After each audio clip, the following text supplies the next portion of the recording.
আমাদের বাংলাদেশের আপনারা খেয়াল করবেন, আমাদের দীর্ঘদিন ধরে আমাদের 1400 নদী আছে।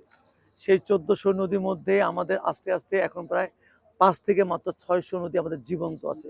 বাকি নদীগুলো কিন্তু আমাদের প্রায় শেষ হওয়ার মরুভূমি অবস্থা। জীববৈচিত্র্যে পরিবর্তন হবে, যার মধ্যে 24টি জেলার 163টি উপজেলা কিন্তু আমরা সে আওতায় এসে সেই এলাকার মানুষগুলো নতুন জীবন পাবে, নতুন বাংলাদেশ পাবে। আর আমাদের 4টা প্রকল্প আছে। হ্যাঁ, সেই প্রকল্পগুলো আমি ভিজিট করব।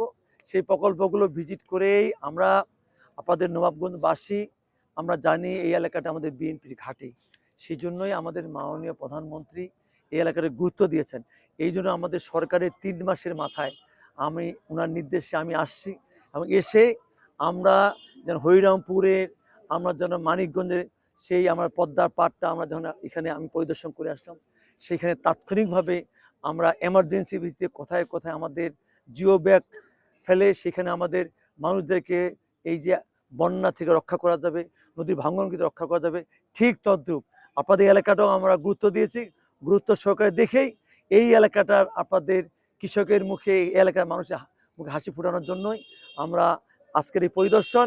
এবং আমরা দ্রুততার সঙ্গে আমি আশা করব সামনের বাজেটেই আমরা আপনাদের এই প্রকল্পটা আমরা বাস্তবায়ন করব এবং যার মধ্য দিয়ে নবাবগঞ্জবাসীর দীর্ঘদিনের আশা প্রত্যাশা পূরণ হবে।